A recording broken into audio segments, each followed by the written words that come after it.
Well, welcome everyone to Steve Savant's Money, the Name of the Game. I'm your host, Steve Savant, syndicated financial columnist and money-colored commentator. On today's show, relying on just estate planning could be a fatal flaw. Part 2 of our series on asset and wealth preservation for business owners with Ike Devji, attorney and asset protection specialist. Welcome to our second segment, Ike. Well, thank you, Steve. It's good to be back. Okay, Ike, when I did my planning, I got my will, I got my trust, put all my assets in my trust. I thought I'm done. It's not going to go through probation. I'm a small business owner. And you came to me on our first interview years ago and said, well, that may not be making it for you, Steve. You may not have the coverage and the protection and preservation you think you have. I was stunned by that. Well, I'm glad you brought that up. And because it is a very common mistake that people make. First of all, I'm glad you have your estate planning in place. But again, to repeat our earlier discussion slightly, the estate planning is death planning. And the revocable living trust that you're referring to that you put in place, also often referred to as a family trust, is a great death planning tool. As you said, it avoids the probate process. It keeps what you left and to whom out of the public record, keeps that private, which is, I think, an important financial security issue for many people these days. They don't want everybody to know what their kids are going to, or their spouse is going to be left with. And it is something that we should all do. But the first word on that trust is revocable. And unfortunately, during your lifetime, you are probably, if you're like most people, also the trustee of the trust that you set up, which is what you're supposed to be, so that you can change it and amend it and respond to changes in your life, what you're leaving to whom, who you leave in charge. So that flexibility is supposed to be there. What many people do is use that mistakenly and think that it is an asset protection tool during their life as well, which it is not.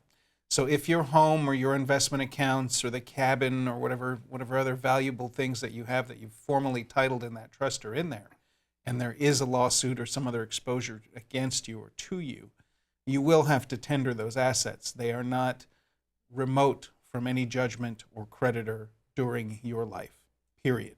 Wow, Right? I'm sorry, that is news. I'm sure that's news to our listeners. It surprises many people, and unfortunately it surprised some of the most successful and well-advised people in the United States during the recession. I had millionaires coming in who had spent somewhere between 10 and 100 or hundreds of thousands of dollars in some case on advanced estate planning, and that estate planning didn't have irrevocable tools or legally distinct entities that separated the life planning from the death planning and protected those assets from exposures during their life. Wow, I tell you, the fear of God is in the studio today, I have to say. Now remember, we're talking to Ike Devji. This is what he does. He's a gun, and this is his niche expertise. You can go out to his site and see some of the things he talks about, proassetprotection.com. And remember that this is I would say to most people, consumers watching our show, small businesses that we have a very good audience for, they're probably saying, I thought I had this all down. I had my PUP policy. I've had all my defensive revocable trust, my will, everything set up. I did not realize that there still could be some penetration into my assets. I thought I had the defensive posture already up. Right, and as we said, that is an important tool. It is an estate planning tool, a death planning tool, not a life planning tool, not a defensive tool. So that we're clear, assets in a revocable living trust are accessible to your creditors during your lifetime. That trust becomes irrevocable upon your death, which is not our preferred method of asset protection. No. So give me just a little quick, what's a defense? Now, I have all that, but you just told me it's still exposure. How would I do to tighten that up? Sure. Well, first of all, we want to use the right tools for the right jobs. And we want to make sure that things that we want to keep out of harm's way go into legal structures that are legally distinct from the owner. In some cases, it's as simple as setting up an LLC for the first rental home you may have purchased. In other cases, it might be setting up a limited partnership or using another specific tool to hold your investment accounts. Or it might be setting up an irrevocable trust to put a piece of property in for your children. And in that case, that irrevocable trust, as opposed to the revocable living trust that you did for your estate plan, is the real owner of the home. Title is transferred. You don't own that home anymore. The trust does. Can't change it. Can't change it, which is why it can't be taken from you. If you can't change it, third parties can't change it either. Which brings us back to the very first point of discussion that we had in this series, which is timing. You can only take that home, for instance, the home you want to leave to your kids or grandkids, and put it in that trust before you have an exposure. So again, doing the right thing at the right time. No retro planning after the problem. Exactly. Retro planning is fraud, and in some cases up to the level of a felony in 18 states. You have every legal right to do all of these things under blue skies and almost no right to do it after a problem.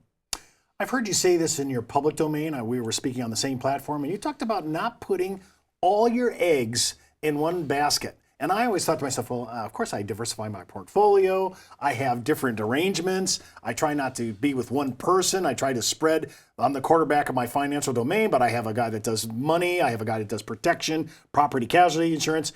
Then I heard you speak on not putting your eggs in. I was like, oh, a whole new idea here. Well, yes and no. You just said you've got that diversity in many other legal and financial areas of your life, right? We need to do the same thing when we talk about legal planning. So sometimes somebody will go out and get a tool that is objectively a well-proven and good tool, like an LLC or a trust or a partnership or any of the other, special legal tools that we might talk about. And they use it, unfortunately, like a little bit of a garbage can where everything goes in it. So I have an LLC. I'm going to put my office building in it. I'm going to put my rental home in it. I'm going to put my cars in it. And what we are doing in many cases is mixing liability that we should not be mixing. Well, is the car one of these? Because I see a lot of people, I'm leasing the car in my LLC. I have an accident. Is that under my personal or is that reverting to my LLC? Well, that's another mistake that we're going to cover in depth, I think. But absolutely, your vehicle should not be owned by an entity that owns an asset which is much safer. Remember, driving a vehicle is statistically one of the most dangerous things that we do every day. I actually had to do some research on this. We have 11 million car accidents in the U.S. every year that produce 40,000 fatalities. All right, so that's a lot of people killed and injured in auto accidents. That doesn't even count the injuries. And we're going to get into that later on in the series. We absolutely are. But this is where I think people, I'm only using that example because it's so easy to understand. I always think, well, sure, I want to write it off. I want to take the tax write-off. I want to take the lease write-off. I want to do all that. I want to be able to do the most business-like expensing properly under the code. But I think sometimes we don't see the bigger picture. And you let your child go out and lease, right? You're letting him take your leased work car because it's so nice for his date, and then he does something that could be tragic. And God forbid your LLC that owns your rental home or your office building or your business is the owner of that vehicle. Because remember, then that entity is also going to be one of the defendants. And it never should have had anything to do with your son's car accident. So when we talk about too many eggs in one basket, what we mean is sometimes somebody gets a little bit of a false sense of security. Great, I have an LLC. Everything I'm going to own is going to go into that one LLC. So for instance, we recently had a client come in who was a high net worth client, worth over $5 million, and he had two LLCs set up. One LLC had an apartment building and held his investment accounts. Okay, so think about that for a minute. He's got an apartment building with 35 units. If somebody gets hurt at that apartment building, they're going to sue the LLC that owns it. The LLC that owns it and all of its assets are then subject to that claim. Why do we have an investment account that has nothing to do with the building in that same LLC? And that's a very simple example, but it's a real life example from my own office, from a sophisticated multimillionaire who hopefully should have been advised better, thought he did the right thing, took some good basic steps in setting that LLC up, but didn't get the guidance that he should have in what should and should not go in it. If I hear you correctly, Ike, are you really, when you come with a brand new case, and like in this example, you are spending time pulling things out of entities, retitling, restructuring, using certain tools that would be good defensive planning tools? Sounds like you're doing a lot of after-the-fact planning. Somebody else did something, you're coming from behind and trying to clean it up.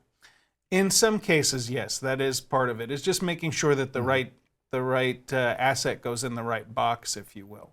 And as you said, making sure that title and other formalities are actually executed. You can pay a lawyer to build you the biggest, best safe in the world. If you don't put the money in it and lock the door, it's useless.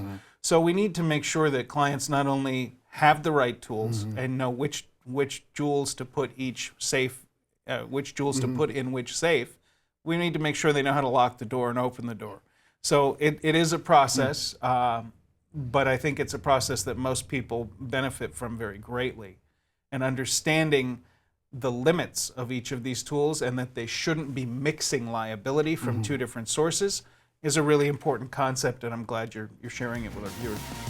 Well, don't forget to watch part 3 of our series on asset and wealth preservation for business owners, unwittingly dragging liability into your plan. And keep in mind, before moving forward with any ideas you hear on our show, always check with your tax consultant, legal counsel, and financial advisor.